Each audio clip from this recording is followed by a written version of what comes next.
Masya Allah, Pandu Miladi, Si Mas Pandu ini nggak ada mentor waktu itu Mas ya? Nggak ada yang ngajarin, cuma lewat YouTube.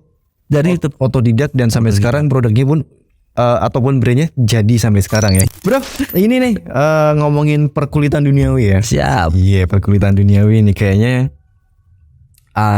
di Pekalongan juga jarang ya. Oke, nanti kita bakal kulik nih yang di dua brand ini. Siap. Gimana produknya sampai bisa ke luar negeri. Pernah. Masya Allah. Ya kan? Kenapa sih maksudnya kok milih usaha ini di mana mungkin anak-anak muda zaman angkatan kayak udah tua banget ya. Kita itu masih muda.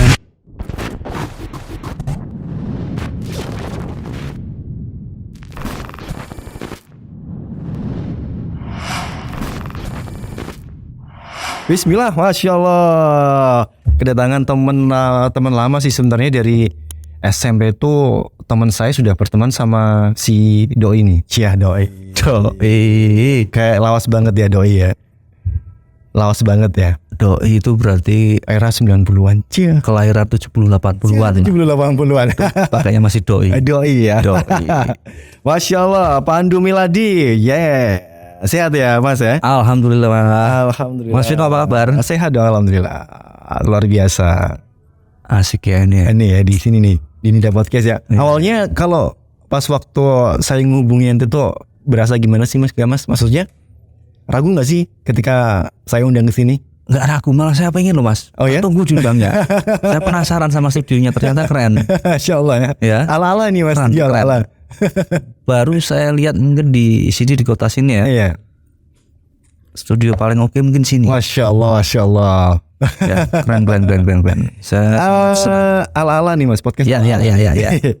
Nah, ini adalah Pandu Miladi. Woi, ini bukan mungkin buat teman-teman Pekalongan udah nggak asing lagi ya buat nama si Pandu ini, karena selain dia hobi di videografi Mas ya.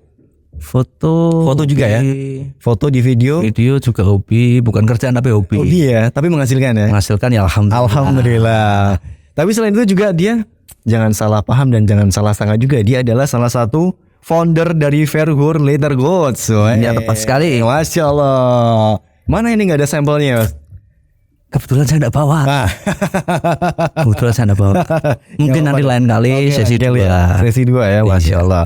Verhoer Leather Goods, mungkin buat teman-teman juga yang banyak ya, teman-teman dari kita yang mungkin udah sempet order banyak banget, baik itu apron terus apa lagi. Pekalongan banyak ya. Banyak. Sampai nyuplai kemana sih Mas biasanya? Yang kota Pekalongan sendiri loh ya. Kalau Pekalongan mungkin hampir yang kedua, sebagian besar untuk coffee shop ya? Cafe gitu. Untuk apronnya pakai punya kita. Oke, dan sebelum podcast di sini kan kita pernah podcast bareng ya di Everywhere ya. Betul. Nah, kayaknya waktu itu kalau nggak salah ada 2 produk deh, ada dua brand. Iya, 2 brand ya. Yang satu Verhoer Leather Goods itu, terus yang kedua? Yang kedua itu Prau Handcrafted. Kalau Prau Handcrafted itu khusus untuk apron apa celemek gitu yang buat coffee shop itu loh Mas. Oke, celemek ya. Oke, nanti kita bakal kulik nih yang di 2 brand ini. Siap. Gimana produknya sampai bisa ke luar negeri. Pernah. Masya Allah. Ya kan? Nanti kita kulik gimana cara cara pemasarannya, cara marketingnya dan lain sebagainya ya. Nanti kita bakal kita ngobrol lagi. By the way, kayaknya itu dulu anak SMP 2 ya? SMP 2, SMA 3. Bener ya? Universitas Pekalongan. Wah. Kayaknya juga gak asing sih wajahnya. Jadi teman-teman SD saya banyak Mas yang di SMP 2. Jadi teman-teman SMP 2 juga banyak banget. SD mana itu? Muhammadiyah. Iya. Panjang itu ya? Bukan. Dan Kurinci. Oh, yang Mendan. Iya. Bareng si Frisky, Keli. Benar. Teman SD. Sampai sekarang masih komunikasi lah. Frisky sekarang udah di Tegal dia jauh. Iya, Keli. Terus siapa lagi ya? Nurul. Banyak teman-teman saya. Tapi saya pindah. Bukan saya pindah, maksudnya saya beda sekolahan. Saya di SMP 1, beliau di SMP 1. Oh, SMP 1. Ya. Banyak dong teman-teman yang di SMP 2, banyak teman SD saya. Kalau teman saya SD banyaknya SMP 1. Soalnya PW 1 dulu. PW 1 ya. Jadi larinya SMP 1 semua. Oh, PW 1 ya. Banyak Mas, PW 1 angkatan loh. Kita seangkatan soalnya. Angkatan lawas. Bro, ini nih ngomongin perkulitan duniawi ya. Siap. Iya, perkulitan duniawi ini kayaknya di Pekalongan juga jarang ya. Mungkin ada beberapa. Ada beberapa. Setahu saya, tapi kalau setahu saya ada beberapa. Tapi kalau memang salah ya dikoreksi ya. Ada beberapa memang. Ada beberapa. betul ya? Tapi jari nggak habis nih. Jadi nggak bisa. Jari nggak habis. Dan kemarin salah satunya yang waktu saya undang ke sini Mas Lubab. Lebab, Seraki. Iya. Ya. Itu satu circle nggak sih? Kita nggak satu circle tapi kita kadang kontak-kontakan. Oh gitu ya. Kadang-kadang. Mas Lebab punya bahan ini enggak? Tempat saya kehabisan tapi ada orderan bahan ini. Nah, mungkin kayak gitu. Mas Lubab pun seperti itu juga ke ente Mas. Ya kadang-kadang, tapi hampir jarang kalau Hampir jarang ya. Seringnya saya yang minta tolong. Masya Allah, Mas. Waktu mulai usaha ini itu tahun berapa? Kenapa sih maksudnya kok milih usaha ini di mana mungkin anak-anak muda zaman angkatan kayak udah tua banget ya? Kita itu masih muda. Nolak tua ya? Masih muda. Sudah ada kata tua itu. Iya nggak betul. Kenapa milih bisnis ini nih lebih ke kulit? Karena mungkin kan waktu itu eranya kita kan masih banyak yang kesana kemari masih milih bisnis yang lagi tren dan lain sebagainya. Kenapa milih bisnis ini? Jadi dulu itu saya kerja di salah satu perusahaan provider. Bareng itu nggak sih juga sama Mas Ifam? Ifam di mana? Nggak tahu malah. Oh beda kantor mungkin ya? Saya dulu di Excel. Di Excel. Kurang lebih 7 tahun 8 tahun lah. Wah luar biasa lama ya. Saya pikir apa nih ya kira-kira kalau habis dari sini bosen atau mungkin kalau mau dipindah jauh nggak mau. Iya. Akhirnya sambil jalan itu mikir usaha yang nggak ada kompetitor saat itu. Saat itu. Oke. Batik kalau dipilih lagi, waduh luar biasa, Masya Allah. Hampir setiap kampung batik itu. Iya. Pesindon aja yang sekarang saya tinggal ini batik semua. Kauman batik semua. Daerah desa sini batik semua. Apalagi daerah selatan. Banyak sekali lagi. Kacau. Kenapa sih maksudnya kok milih bisnis? Pilih lagi. Saya suka kulit dari dulu. Kalau usaha kulit gimana ya tak pikir.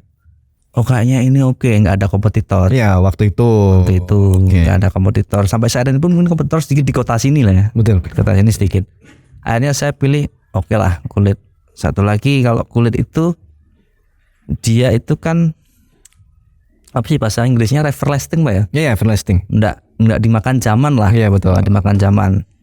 Dan itu salah satu usaha yang mungkin margin keuntungannya bisa gede. Iya secara kulit ya. Nah walaupun soalnya kenapa ya kalau durabilitasnya tuh panjang. Kalau kita kasih margin kecil kan, aduh. Iya. Nah itu dulu mikirnya gitu, nggak ada kompetitor lah paling utama itu. Waktu itu ya. Waktu itu. Nah sekarang Mas, kalau sekarang di era sekarang ini. Di era sekarang pun masih jarang. Setahu ente berapa? Ada berapa ini? Kalau tahu saya itu di Pekalongan itu tempat saya 1, 2 tempat teman saya namanya Rameo Artwork itu si Satria. Terus di Kraton ada namanya Paisliter ada. Oh ya tahu Paisliter kota. Terus satu lagi mungkin ada Mas Arwin itu khusus kulit reptil. Tapi dia tinggal di Jogja sekarang. Terus udah itu kalau kota sama Mas Lubab Seragi 5 orang. Kabupaten 5 orang aja. Iya. Masya Allah. Tapi sering aja kadang ada kopdar gitu gak sih Mas? Nggak pernah ya. Tapi paling cuman pas pengen main ke sana. Oh sini. Jadi belum ada wadah atau belum ada sebagainya. Ada pengrajin itu daerah Warung Asem itu ada banyak. Cuman itu sana itu kalau menurut saya itu kurang apa ya, di zaman sekarang itu era sekarang tuh modelnya itu masih terlalu zaman dahulu, terlalu oldies. Jadi mungkin kalau anak-anak muda lihat produk kayak itu masih kurang tertarik. Emangnya apa produknya Mas? Sama, maksudnya sama-sama sapu tapi modelnya itu model-model zaman dulu lah. Zaman bapak-bapak kita masih SD dah. Oh, berarti kalau yang punya ente lebih fashionable. Lebih ke anak muda. Siapa dulu foundernya ya? Kita muda terus ya. Terus. Nah, mulainya Mas, untuk mulai usaha seperti ini 2000 berapa ya? waktu masih kerja di Waktu provider? masih kerja. Oh. Bareng Satria itu persis. Luar biasa. Saya masih kerja akhir-akhirnya tahun-tahun terakhir lah. Saya bikin. Satria juga bikin tuh yang rame artwork. Bilangnya gini, John, panggil saya John. Iya. Saya kalau usaha sama gimana? Nggak masalah, ayo bareng. Iya. Ya udah akhirnya dia bikin, saya bikin. Cuman kalau dia spesialis handmade. Oh, handmade. Iya. Jahit tangan. Kalau tempat saya itu handmade iya, pakai jahit mesin pakai mesin juga iya. Biasanya kalau handmade itu harganya luar biasa ya. Iya, Bener gak sih Mas? betul. Bukan luar biasa sih ya. Fantastis. Ya Enggak juga. enggak juga. Kalau menurut saya sih malah dengan harga segitu dan dengan durabilitas panjang banget, mungkin bisa diturunkan sama anak cucu itu hitungannya murah. Murah ya? Murah. Wajib. Misal bikin contoh gini Mas. Ya gimana? Bikin dompet. Misal custom dompet harganya 400.000. Bisa sampai 10-15 tahun ketahanan dompetnya. Bisa ke cucu ya? Iya. Berat daripada beli dompet yang bahan-bahan kulit imitasi misalnya ya. Nah, itu dia. Kulit imitasi paling 2 bulan 3 bulan kena air udah ngelupas rusak, setahun lah maksimal. Nah, gimana sih Mas cara bedain antara kulit bahasanya imitasi ya? Kalau Sama yang asli nih. Kalau era sekarang itu ada kulit imitasi yang persis plek. Kalau dilihat mata Secara kasat mata ya. dan dipegang pun persis plek. Terus cara bedanya gimana nih? Terkadang kan kita karena saya sebagai orang awam ya, kurang paham dunia perkulitan. Kulit ya belum bisa bedain mana yang asli Mana yang enggak. Iya. Kalau kita sebagai pelaku kan mungkin kita sering pegang ya. Iya. Kalau dipegang itu udah beda. Oh. Beda. Mungkin dari tekstur, warna sekilas sama, bukan sekilas. Kalau di matke, orang di matke itu sama plek. Tapi kalau dipegang beda. Oh, bedanya lebih apa sih tekstur? Yang satu itu bau pasti. Kalau kulit ada bau-baunya. Walaupun sudah jadi. Oke. Terus kalau kayak orang dulu bilang kalau dibakar kalau kulit nggak apa-apa, kalau yang imitasi rusak gitu ya. Ya kulit sama aja rusak kalau dibakar. Sama aja kulit. Sama aja, tetap sama aja rusak. Walaupun yang imitasi.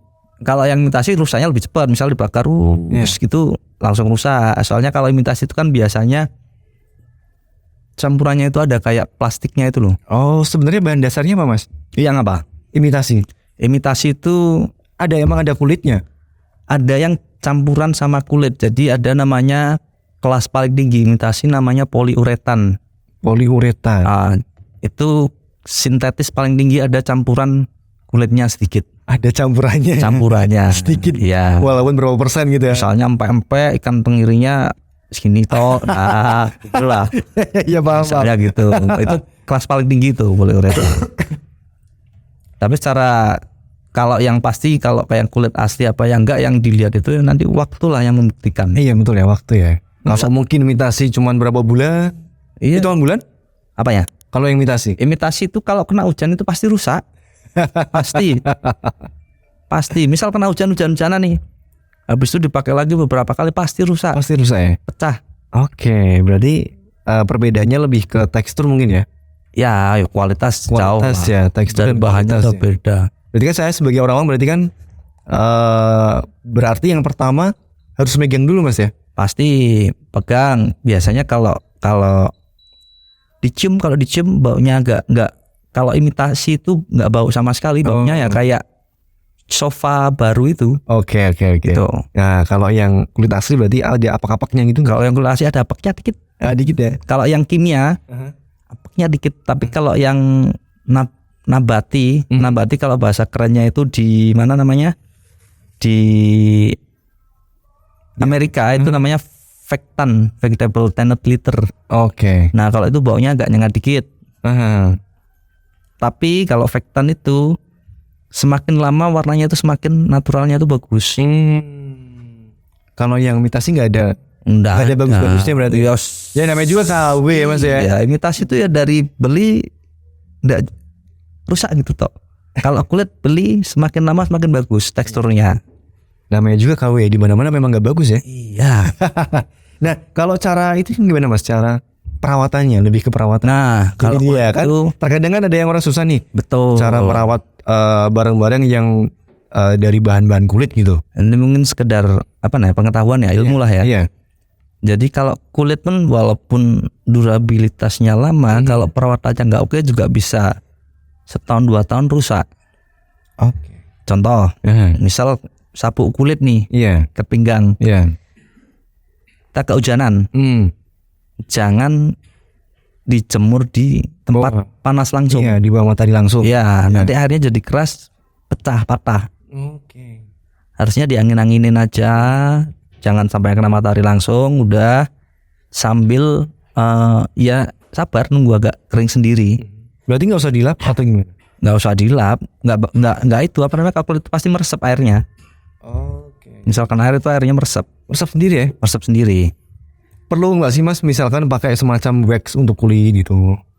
Perlu, misal jaket Contoh? nih ya, Iya. jaket kita lama nggak dipakai. Misal udah pakai, habis itu nggak dipakai setahun baru mau pakai lagi. Iya. Misalkan di almari. Itu kalau langsung dipakai itu pasti yang lipetan tangan sini sering pecahnya sini. Harusnya diminyain dulu, jadi kulitnya itu nanti udah Harus perawatan lentur. juga ya? Ya, kalau udah lentur baru dipakai. Berarti nggak orangnya harus dirawat juga, jaketnya juga dirawat. Iya. Akhirnya kan sayang kalau misalnya kita nggak tahu perawatannya udah beli mahal-mahal, Iya betul. rusak kan. Jaket sayang. sampai kisaran harga berapa Mas? Jaket itu rata-rata ya kalau untuk ukuran kecil lah itu 1,5 sampai 2 jutaan lah. 1,5 sampai 2 juta. Iya, kalau ada jaket kulit harganya 500.000. KW. Imitasi berarti ya, bohong ya. Kalaupun kulit mungkin kerahnya sama sininya doang. Selebihnya pasti sintetis. Pasti. Jaket kulit 500.000 juga nggak masuk akal juga sih Mas memang. Iya, makanya tapi kan ada itu kadang-kadang kalau yang di pinggir jalan pakai mobil atau apa, Iya banyak memang. jual jaket kulit gitu 300.000, 400.000. Mungkin nggak sih kalau semisal kalau orangnya memang pedagangnya ini jujur bilang ini barang second tapi kulit harga sekian ratus ribu, masuk akal nggak Mas? Bisa, kalau second mungkin bisa. Masuk akal, Kalau ya? second malah nggak kelihatan kulit asli kena. Iya ya, jelas ya. Pasti. Iya. Kelihatan pasti kalau ini kulit apa enggak kalau second. Iya. Pasti kelihatan. Kayak sepatu kulit misalnya, Iya. kita beli second ya udah pasti itu kulit kelihatan. Teksturnya itu kan semakin lama itu semakin warnanya itu semakin gelap, apa ya? Kalau bahasa di perkulitannya itu patinanya keluar. Patina. Apa itu patina Mas? Patina itu Semacam apa? semacam Nah ini dia nih jelekan Ini kulit nih. Nah Mas, ini beberapa kali saya buat nih dari tahun 2000 berapa ya, hampir 7 tahunan. 7 tahunan ya. Tadinya itu ini warna itu cerah. Nah, Kalau patina itu coklat-coklatnya ini, tekstur kecoklat-coklatannya. tekstur ininya ya. Terus semakin lama berarti semakin kusam gitu. Semakin kusam, tapi kusamnya itu maco. Oh, kusam maco. Maco. Berarti kayak ibarat celana kita nggak apa-apa ya sebut brand ya. Lois. Lois kan yang denim. Lois dulu kan semakin belal semakin bagus ya. Iya, dan nanti teksturnya nyesuaiin badan biasanya. Iya. Nah, kulit pun sama. Oke, seperti ini berarti teksturnya semakin kusam gini Mas ya. Iya, kusam. Yang tadinya warnanya cerah-cerah bersisih, ini tadinya putih juga ini. Akhirnya jadi kusam. Akhirnya jadi patina itu berarti istilahnya apa ya? Minyak yang di dalam kulitnya itu keluar. Oke. Patina namanya. Namanya patina. Nah ini Mas, ini kan sudah berapa tahun berarti ini? Berarti dari 2000 berapa ya? Ya 8 tahunan lah. 8 tahunan lah. Di era-era tahun pertama atau mengawali untuk bisnis kulit ini modal berapa sih Mas dulu Mas? Banyak nggak? Kalau modal banyak. Banyak ya? Iya. Menurut saya banyak. Dengan kapasitas saya dulu dengan duit segitu itu lumayan banyak. Kenapa bilang banyak? Soalnya yang namanya trial error. Nah itu banyak errornya itu soalnya. Berhubung kita nggak ada mentor. Zaman dulu cuman belajar pakai YouTube. Nah ini waktu yang pernah cerita di podcast yang satunya, si Mas Pandu ini nggak ada mentor waktu itu Mas ya? Nggak ada. Nggak ada yang ngajarin, cuma lewat YouTube, Dari itu otodidak, dan sampai sekarang produknya pun ataupun brandnya jadi sampai sekarang ya. Karena salah satunya mungkin keuletan ente juga suka ngulik Mas ya. ya mau nggak mau. Iya harus gitu. Iya mau nggak mau. Nah ini mungkin bisa diceritain Mas, mungkin bisa diceritain trial error waktu awal-awal mengawali usaha ini nih, kulit ini. Yang pasti itu yang pertama itu pemilihan bahan. Nah ini dia. Ya kan dari pertama pokoknya saya pengen jualan kulit. Iya. Kan kayak gitu kalau dulu kan. Ya udah beli bahan kulit.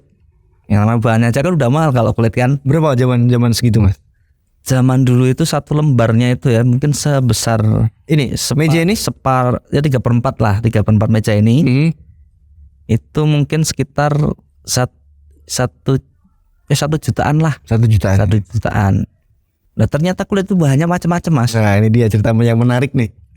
Saya Trial and errornya nih. pernah beli kulit zaman dulu di daerah Warung Asem. Warung Asem itu sebenarnya bahannya bagus, tapi buat ikat pinggang. Oke. Ya kan, buat ikat pinggang.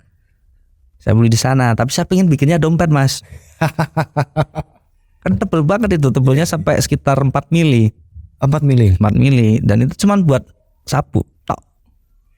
Itu emang beda untuk materialnya dari Beda. dompet sama ikat pinggang. Sama-sama kulitnya, jenisnya sama, cuman ketebalannya beda. Oh, yang lebih membeda ketebalannya ya. Betul. Kalau ikat pinggang kan memang harus tebel tuh, Ya. ya kan? Harus tebel. Kalau dompet kan kalau tebel nggak bisa. Iya. Malah susah dibuat di Ya, kantong. makanya jangankan di kantong, dilipat aja nggak bisa. Nah itu saya salah pertama di situ. Oke lah. Terus beli lagi, beli yang tipis. Rencana buat Dompet. Dompet. Salah lagi. Salah lagi ternyata. Ternyata itu tipis pun macam-macam. Ada yang klemer-klemer. Iya, bebas kalau yang kelemar-kelemar lah. Ya. Klemer itu apa? Lemes. Lemes. Iya. Nah, yang lemes. Ada yang agak keras.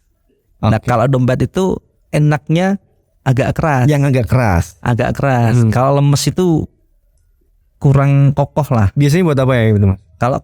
Kalau yang lemes itu biasanya buat apa ya? Kayak ya tas tapi emang bentuknya itu jatuh. Oh iya. Jadi enggak Kayak bentuk tote bag gitu. kayak tote bag betul. Kan bahannya jatuh tuh. Iya. Bukan yang bisa berdiri itu bukan. Oke. Jadi memang beda bahannya ya Mas ya, kulit untuk yang dibuat Beda. dompet, ikat pinggang, tas, jaket, Jenisnya macam-macam. dan itu udah kelihatan ya untuk awalnya aja udah 1 juta sekian misal. Iya. Beli lagi, salah lagi udah 1 juta sekian lagi. Tuh, apalagi salah potong Mas. Paling nyesel itu kalau salah potong. Salah potong seret. Aduh. Buat yang motong siapa sendiri? Saya sendiri. Kalau udah salah potong ya udah selesai. Terus akhirnya dijadiin buat apa ini? Kalau jadiin mungkin masih bisa macam-macam. Kayak misalnya contoh kalau untuk kecil-kecil kayak Name tag gitu. name tag mungkin harus yang tipis. Kalau tebel nggak bisa. Iya. Tebel paling buat apa ya? Gantungan kunci lah paling. Oke. Gantungan kunci, strap jam. Jamnya. Nah gitu. Sebenarnya bisa difungsikan semua. Tergantung kita kreatifnya kayak apa. Nah, sampai berapa hitungan tahun nggak Mas errornya ini? Enggak, paling setengah tahunan lah. Setengah Atau setengah lumayan lah tahunnya lumayan. Nah, iya ya, sekali beli aja udah nominalnya jelas ya. Iya. Paling murah berapa? 1 juta sekian. Rata-rata antara 800-an lah. 800-an. Dibulatkan lah ya 1 juta lah ya. 1 juta lah. 1 juta berapa kali selama setengah tahun? Ya itu makanya untuk belajar tuh itu ya memang butuh. Iya. Ya butuh itulah sedikit lah. Namanya juga prosesnya Mas ya. Iya kalau mau langsung sangar enggak mungkin Mas. Enggak mungkin. Enggak mungkin. Mie instan aja harus Iya kita harus buka rebus juga. Rebus dulu ini Nggak dulu mungkin. ini dulu. Enggak mungkin juga sebagai pengusaha langsung jadi sukses gitu ya. Enggak ada. Tanpa berdarah-darah. Makanya. Nah ini dia deh. Lah itu pokoknya paling ya tapi seneng akhirnya jadi tahu oh ini sebenarnya buat ini buat ini buat ini. Iya dan akhirnya pun bisa ambil pengalaman yang errornya dulu Mas. Iya. Semakin belajar dan akhirnya berhasil sampai seperti sekarang ini. Iya, akhirnya kalau ditanyain sekarang yang bahan buat ini bagusnya apa? Oh, ada pilihannya ini. Kalau yang buat ini ada pilihannya ini. Sambil merem. Sambil merem. Sambil merem untuk itunya ya. Iya. Nyentuhnya ya. Kalau kamu punya duit berapa? Kalau duitnya banyak ya bahannya yang ini. Kalau duitnya pas-pasan bahannya ini. Walaupun sama-sama kulitnya kan kelasnya beda-beda juga. Oh. Ada yang memang bahannya 1 lembar sampai 4 juta ada. 4 juta ya. Sebenarnya kalau ente sendiri di rumah nyetok nggak sih Mas atau Ada nyetok ya? tapi enggak terlalu banyak. Jadi kalau kulit itu kan kalau di tempat saya itu termasuknya kan berarti kerajinannya, pengrajinnya lah. Ada lagi namanya tannery. Tannery itu penyamak.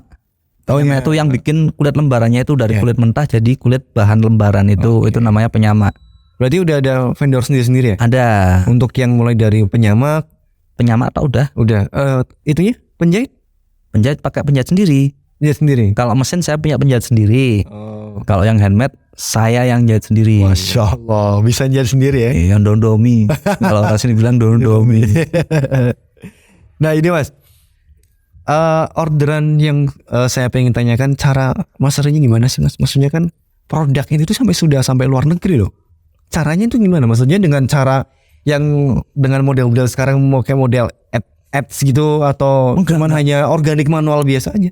Kalau saya organik manual biasa, jadi cuman hanya pakai Instagram udah. Instagram ya? Kayak apa namanya Bukalapak gitu? Enggak. Tokopedia enggak?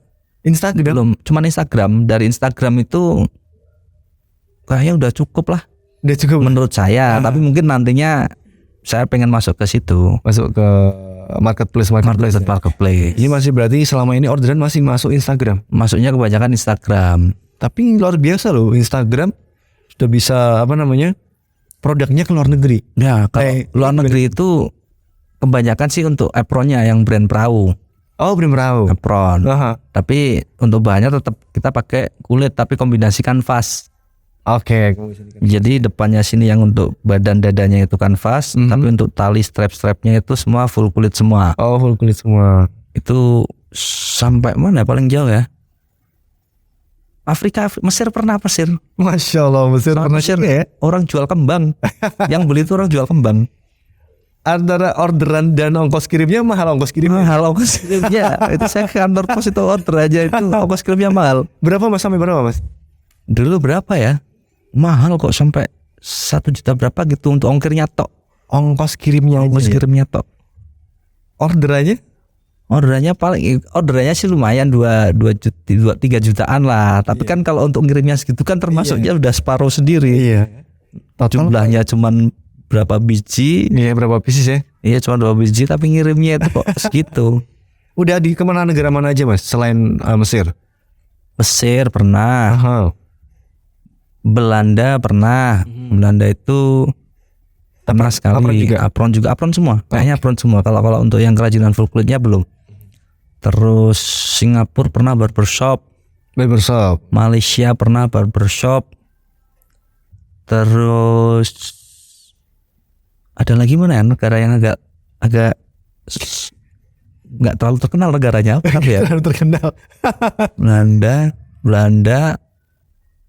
Seingat saya itu kayaknya masih ada saudara masih lupa. Itu Australia sekali.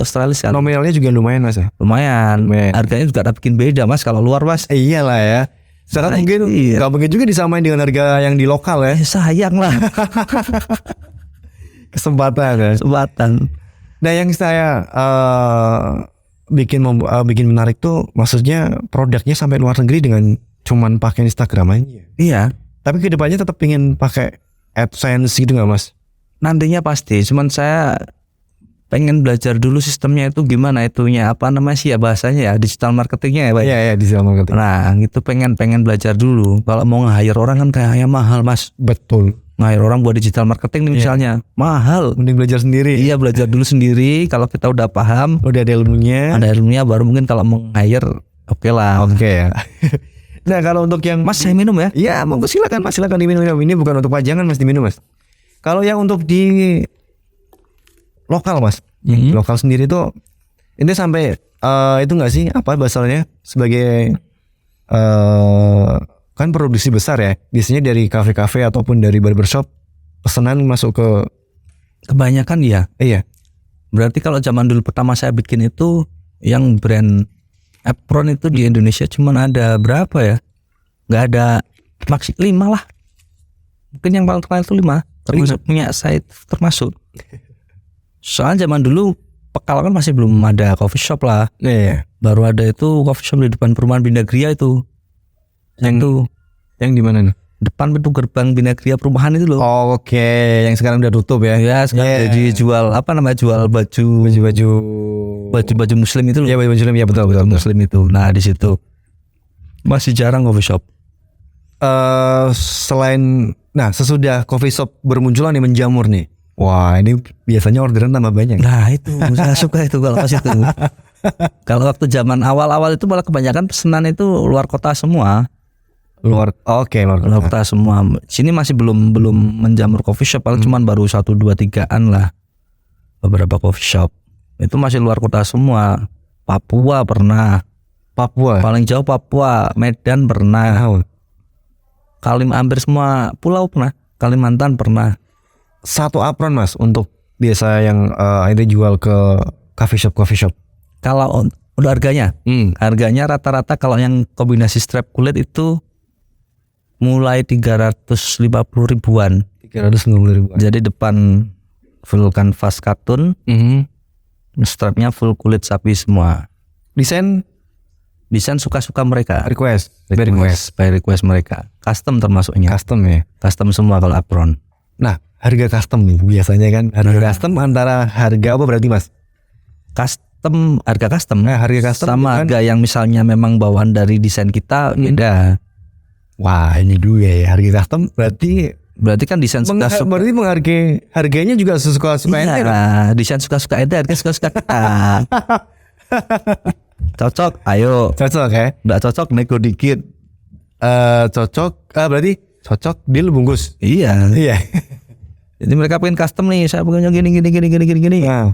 Kita hitung dulu, oke harganya gini, gimana? Aduh mas, kayaknya gitu kepalan. Oke, tak kurangin sedikit. Aduh mas, ya udah nggak usah kalau misalnya udah jadi gitu. Berarti gampang aja ya. Nego lagi dong mas. Oke, nego. Mas kok masih terlalu mahal ya? Ya udah kalau nggak jadi nggak apa-apa. Tapi rata-rata kalau orang yang mau custom untuk bahan yang walaupun kombinasi kulit, mereka udah paham lah, udah tahu harga-harganya, range-nya itu udah tahu. Oke. Rata-rata udah tahu. Kalau penyuka kulit, terutama yang buka biasa beli produk-produk kulit pasti tahu. Range harganya tahu.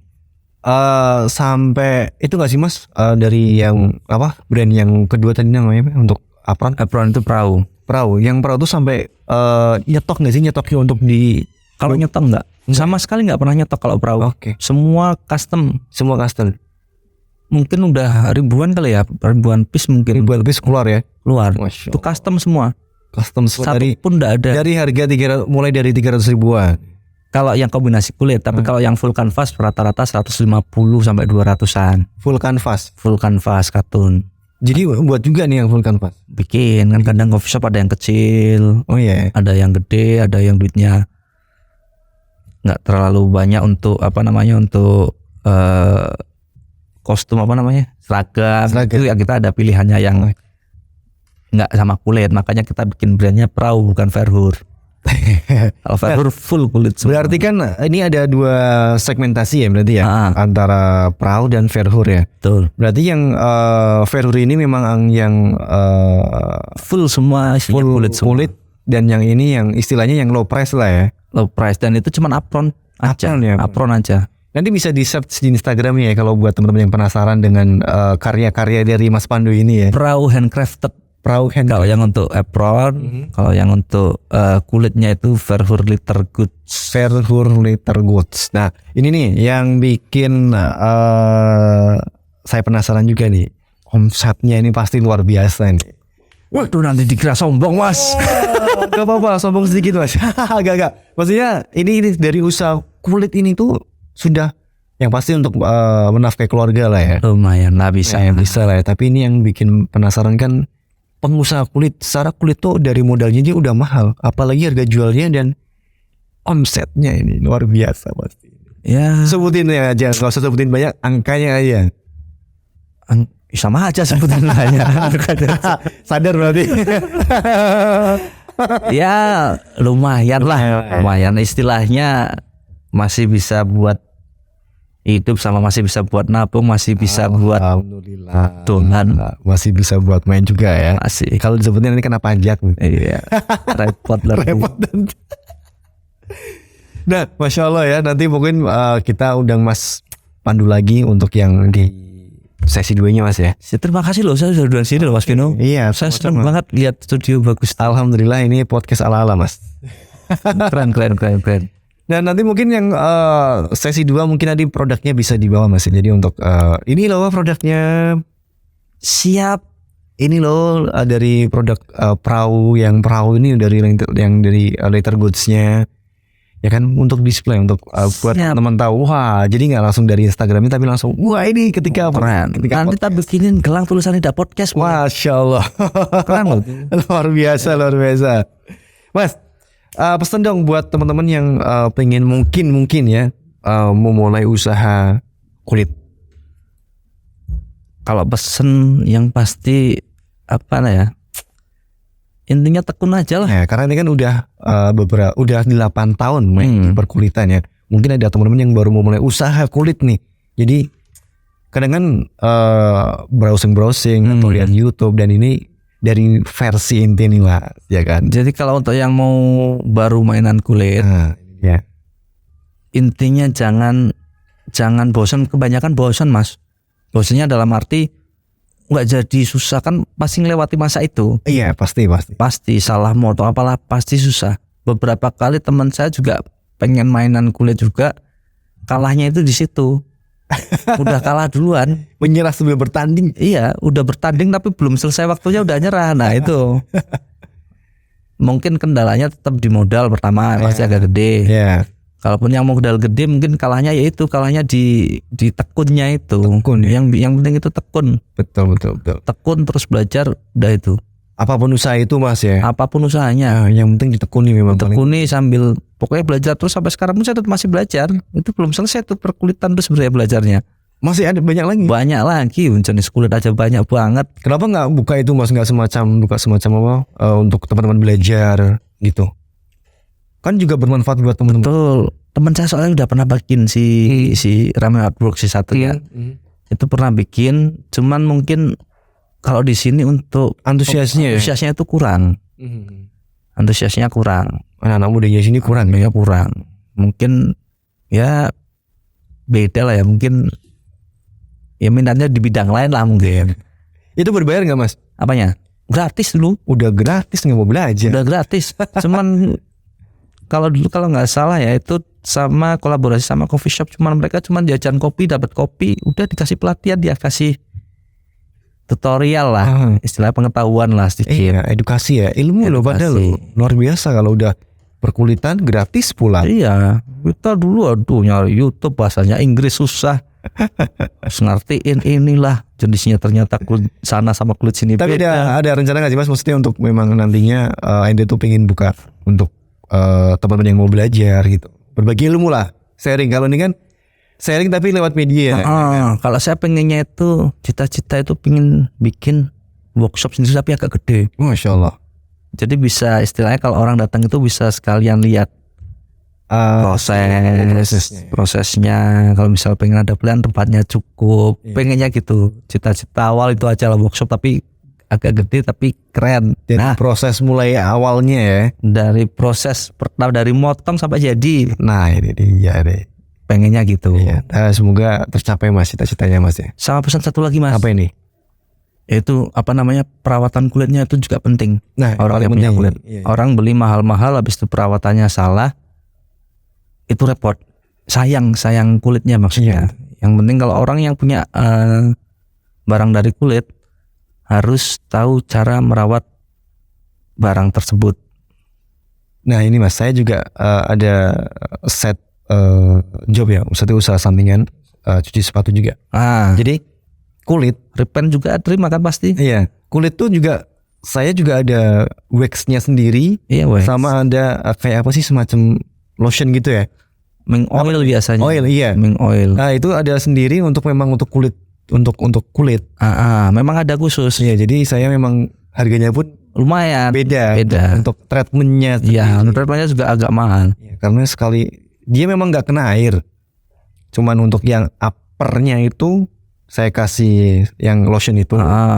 Terus setelahnya finishing saya kasih wax. Saya kasih wax. Jadi kan tadi airnya kayak talas. Ya. Airnya kan. Ya. Kalau dipakai pasti air merembes. Iya. Dan itu ketahannya itu mungkin nggak terlalu lama juga. Itu pasti nanti lama-lama kan hilang juga tuh. Wax sama Betul. oilnya itu Oilnya. pasti. Nah, kecuali kalau misalnya kayak dimatiin pori-porinya, tapi kan sayang akhirnya kulitnya nggak bisa mateng. Iya. Betul. Warnanya tetap sama tapi nggak mateng, kan sayang. Iya. Tapi kalau di itu ya makanya itu perawatannya memang harus ekstra. Makanya kalau ada sepatu kulit masuk itu perawatannya yang harus hati-hati. Nah, apalagi Mas Vino biasa sepatu kulit biasanya itu kalau yang pas lipetan ini loh, set Iya. pecahnya. Iya. Lah itu kadang orang ngerawatnya salah. Dalam arti tadinya basah, apa lama ndak dipakai, habis itu dipakai langsung tanpa diminyain kan akhirnya tekan gini kan Iya. lipetannya itu Iya, pecah. betul. Retakannya tengah itu Karena kulit kalau memang udah lama nggak dipakai kaku Mas. keras, keras, betul. Walaupun terus dipakai enak, habis itu memang ndak minyain Ya, enak, memang tapi ada- kan pecah airnya. Iya, makanya ada treatmentnya untuk khusus kulit ini ya. Sebelum dipakai diminyakin dulu. Iya, oke itu ya beberapa tips dari founder Verhur Leather Goods. Ya, Iya ya. daripada uangnya sayang beli kulit habis itu rusak. Salah satu tadi tipsnya juga untuk cara merawat kulit. Bukan kulit wajah, tapi kulit dompet sebagai terus ada kulit Fashion lah ya. fashion lah ya. Pokoknya lebih ke fashion ya, bukan kulit kecantikan. Thank you Mas Pandu sudah mampir. Terima kasih Mas Vino sudah diundang di menyempatkan sini. waktunya, walaupun sebenarnya dia orangnya santai-santai tapi sibuk juga ternyata. Oke, nanti kita kapan-kapan lagi kita ngobrol lagi di Nida Podcast, dan jangan lupa juga buat tetap subscribe di channel YouTube kita di Nida Podcast, dan jangan lupa juga untuk follow di Instagram Nida Podcast dan Verhur Leather Goods kalau pengen lihat produk-produk dari apron dan fashionnya ya. Fashionnya lah. Fashion yang pure dari kulit. Thank you Mas sekali lagi udah sempetin waktunya ya. Terima kasih Mas Vino. Oke, yuk kita pamitan. Wassalamualaikum warahmatullahi wabarakatuh.